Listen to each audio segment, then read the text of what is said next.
Chapter 1, The Summer of the Beautiful White Horse, written by William Saroyan.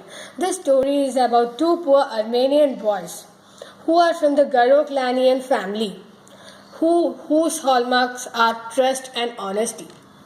Maurid. Maurid is Aram's cousin, who is considered to be crazy by everybody except Aram. Once, he came to his house at 4 o'clock in the morning to wake him up. Aram was startled and surprised. He jumped out of his bed. When he knocked on the door, he was surprised. He looked out of the window. When he looked out of the window, he saw Maurid standing with a white horse. He couldn't believe his eyes. He couldn't assure that he had stolen the horse because their family was famous for honesty. He couldn't also assure that they had bought the horse because they were very poor. They lived in the comical poverty in the world. Nobody knew that how did the old people in their family had their food or earned their living. So Maurid said, if you want to ride the horse, be quick. Both of them sat on the horse and they began riding the horse. As I told you, Maurid is considered to be crazy by everybody except Aram. He was a natural descendant of Uncle Khosrow, who was considered to be crazy. Once his house was on fire. So his son came running to the barber shop saying that their house was on fire. And he said that it's no harm, pay no attention to it. The barber said that, sir, your house is on fire. So he said, okay, shut up, no problem, it's no harm, pay no attention to it. By saying so, he left that place. He was a kind of that man. But Maurid's father, Zorab, he was practical and nothing than more. So they were riding their horse. At that time, Maurid said, now I want to ride the horse on my own. Will you let me ride alone? Okay, said Aram. And Maurid rode it for 5 to 6 minutes. And he said that he also had an understanding with the horse. After 6 minutes, he gave it to Aram. Aram sat on the horse. He kicked on the horse knees, but the horse stood on its hind legs. And he leaped into the vineyards and destroyed all the vines and threw Aram down. Maurid was also chasing behind them. Maurid said that I'm not worried about you, but I'm worried about the horse. We have to find it as soon as possible. You go this way and I'll go this way. Saying so, after half an hour, he found the horse and he tied the horse in the deserted barn, and they both departed to their respective homes. At that day, Aram had a hearty breakfast. During that day afternoon, Uncle Khosrow came to their house for having tea and for smoking. After some time, John Bryo the farmer also came to their house, and he also had a tea. And while smoking, he was really disappointed and sad. He was crying. He said that my horse, I had a beautiful white horse. It had been stolen since last month. I haven't got it back. So Uncle Khosrow, who was sitting beside him, said that, why are you so worried? You are crying as if your homeland has been lost. It is just a horse that has been lost. How can you cry like this? He said, it's no harm, pay no attention to it. Saying so, he went away. Aram listened to all this conversation and he went to Maurid's house. Maurid was sitting there repairing the wings of the robin bird. The robin bird tried the first 2 times to fly away, but it couldn't. But at last it flew high and fast. Aram told about all the matter that had happened in his house to Maurid. He said that, so you had been riding this horse since 1 month. So when are you going to return this horse? So Maurid asked that, how many months are you expecting? So he said, not months. You have to keep this horse till I learn to ride. Maximum 1 year. So he said, are you expecting the member of a Garkolian tribe to steal? No, it is not possible. At the latest 6 months. Within 6 months you have to return. Saying so, they both agreed. So early every morning they used to ride the horse. Maurid, as usual, he had a way with the horse. He was expert in riding the horse, but Aram was not at all expert in riding the horse. Whenever he rode the horse, he was thrown down. One day, Maurid, Aram and the horse, they were returning back. So they met John Bryo the farmer. John Bryo the farmer said that, hello friends. So he said that, what's your horse name? Maurid said, My Heart. I think this is the twin of my horse. So Maharaj said, no sir. So he said, okay, shall I examine its teeth? Yeah, of course. And the farmer examined the horse tooth by tooth. And he said that I will assure you that this is my horse. If I would have not known your family, since I knew your family and I knew that your family is famous for honesty, and that is why I am saying that it is not my horse. Saying so, he went away. Instead of believing his mind, he believed what his heart said. Saying so, he went away. The very next day, in the early morning, Maurid and Aram went to John Brio's house, and he tied the horse in John Brio's shed. And while coming back, the dogs surrounded them. And Aram asked that the dogs didn't bark. Why is it so? Maurid said that I have a way with the dogs. And they went like that. John Brio the very next afternoon came to Aram's house saying that I got my horse. And John Brio was really happy. And he said that he got his horse back. So Uncle Khosrow, who was sitting next to him, said that, okay, now you got your horse, and why do you want to again come and shout here? Just stop your roaring. It's no harm, pay no attention to it. Welcome to the discussion of a book, Snapshots, recommended for CBSE Core Course. 11th Standard. The very first chapter opens the canvas of a wonderful story where we notice two poor Armenian boys, Aram and Maurid. They belong to Karaglanian family, and their quality is their benchmark skill and benchmark qualities are trustworthiness and honesty. The story opens and the narrator of the story is Aram.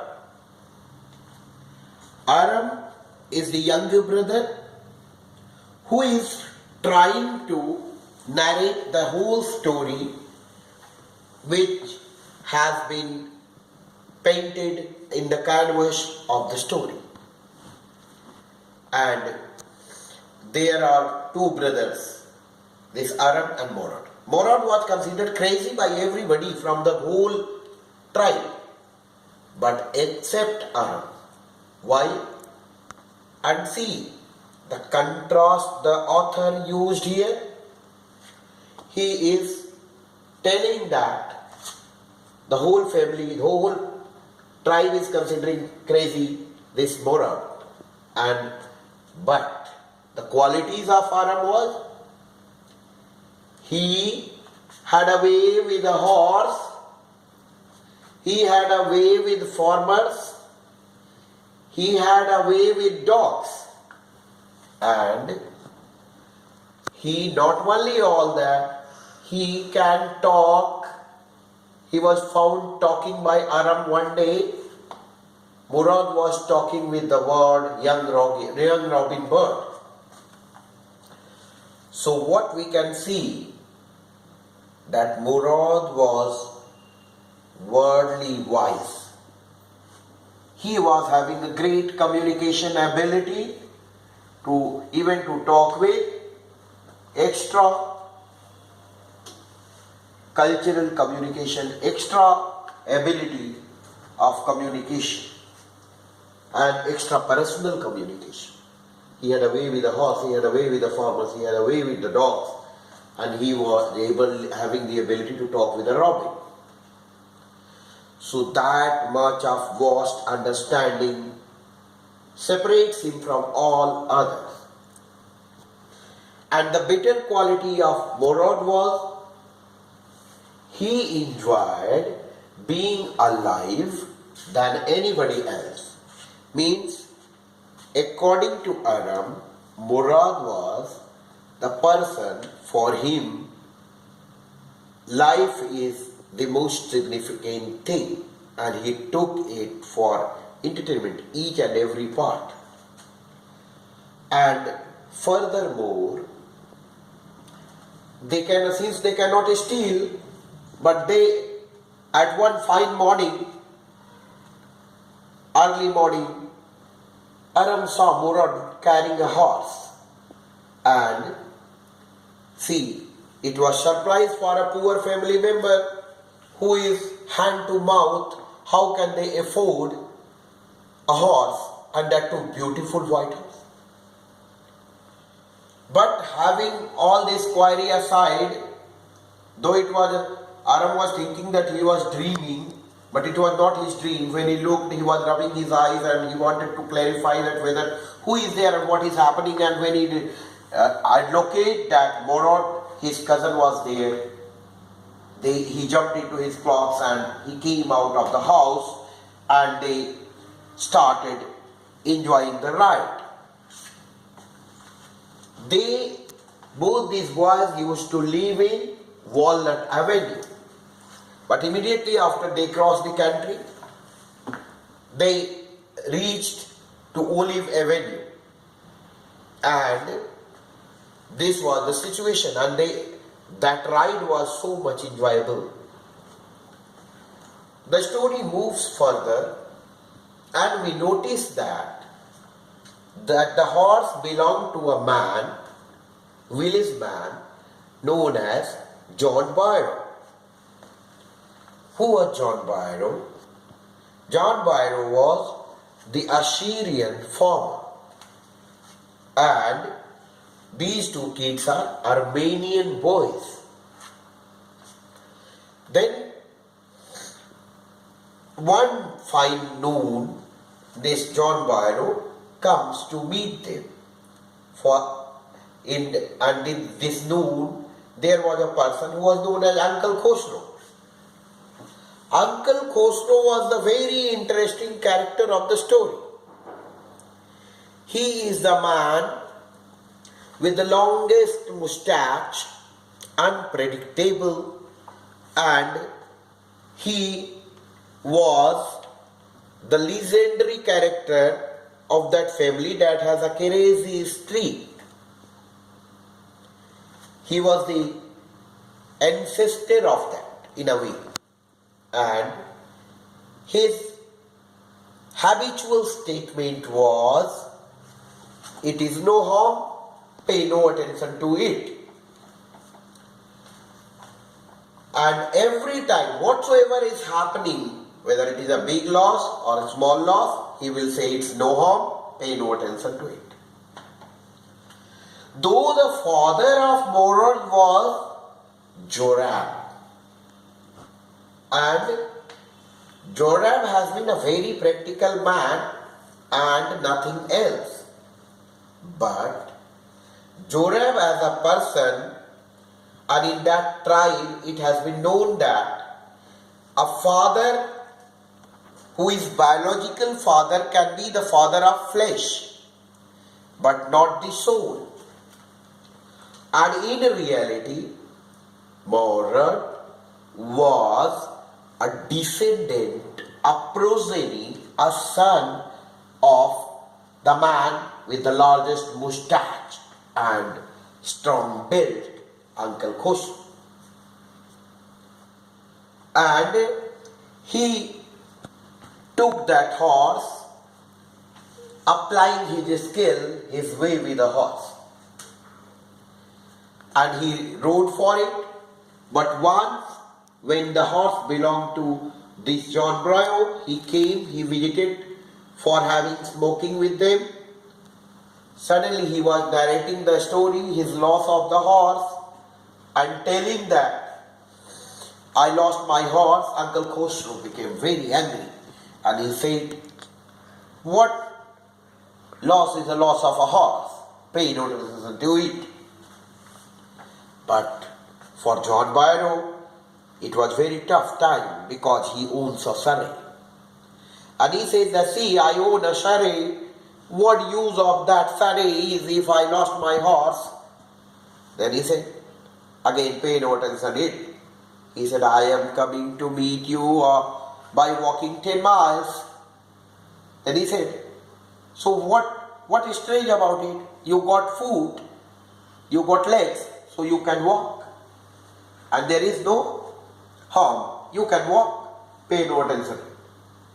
But he again was in the complaining mode and he said that, see, I want the sari. What is the use of that sari without the without horse? But Uncle Khosrow became very angry. And the storyline moves further.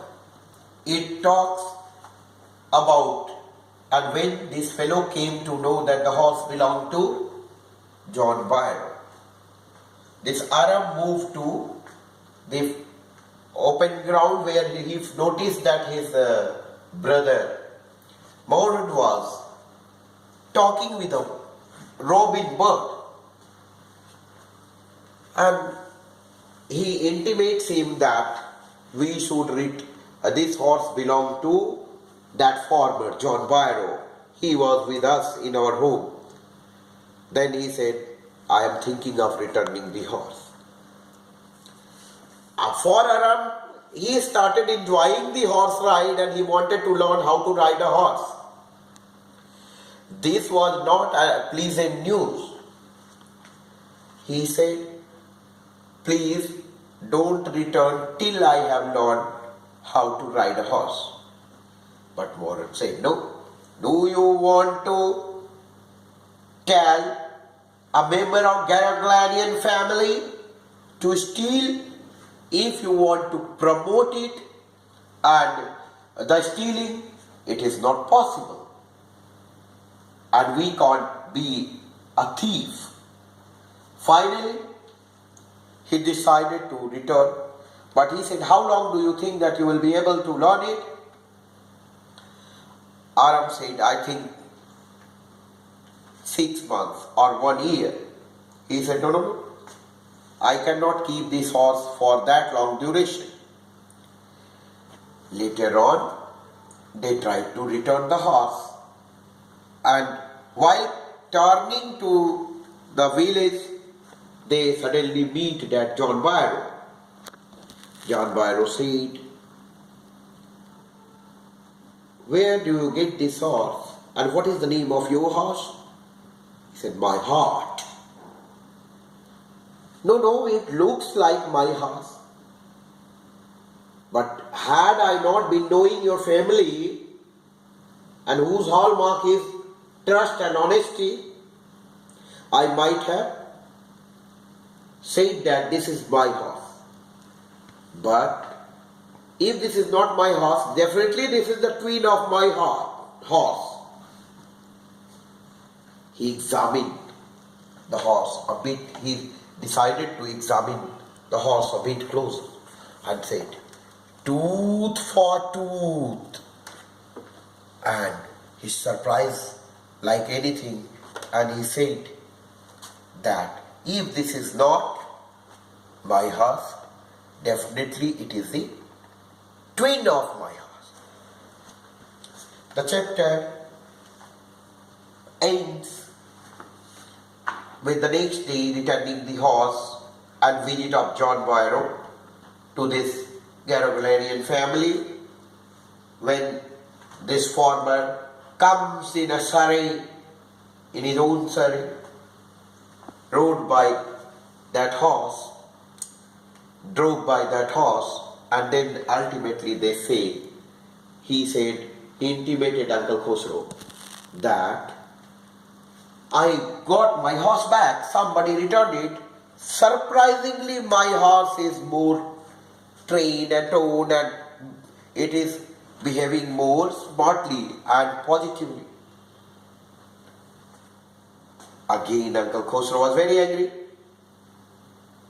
It's no harm, pay no attention to it. Here ends the chapter.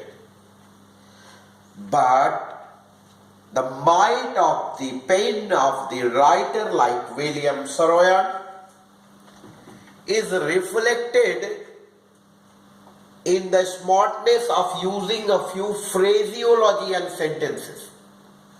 When he say, or we can examine that, when Moran is repeating many a times, I have a way with the horse.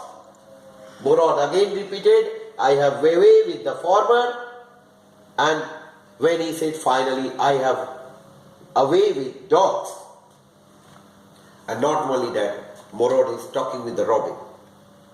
For a common man, a boy talking with the bird, a boy interacting with a horse, a boy interacting with the dogs, this is really a crazy behavior.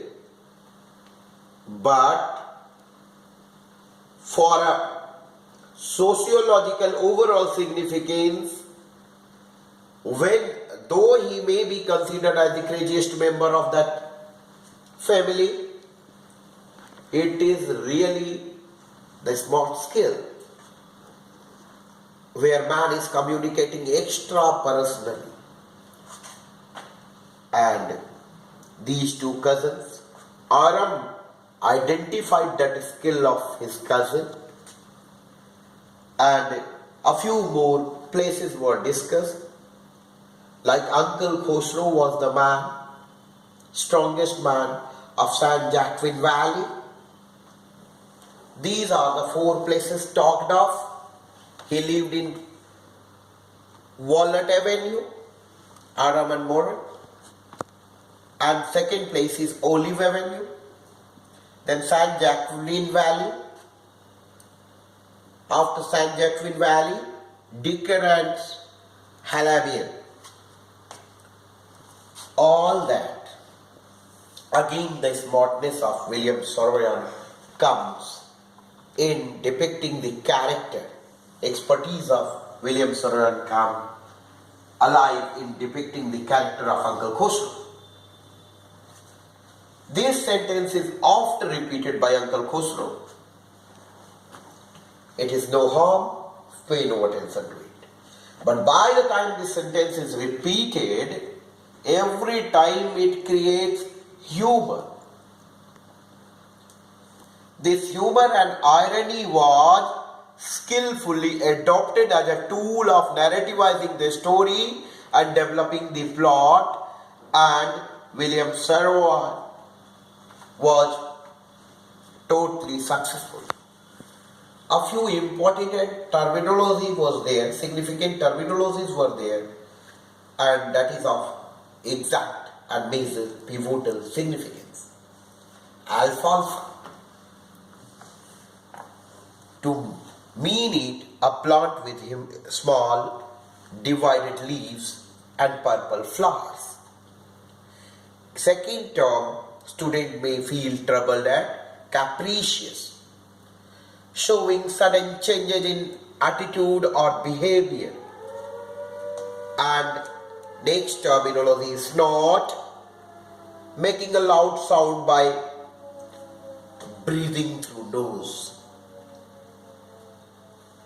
The second last terminology we can say stalk, to walk in an angry manner or proud way. Later on, furthermore, we can say streak. Student face some trouble. Streak, a part of a person's character. That is, every family has a crazy streak.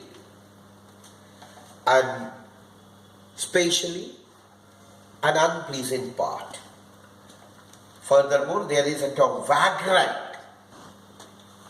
A person who has no home or job, especially one who begs. So this vagrant tribe and tribal culture, it was unimaginable for them to own a beautiful white horse, and they faced a lot many trouble. But this plot of the story is well lit, and where we find that William Saroyan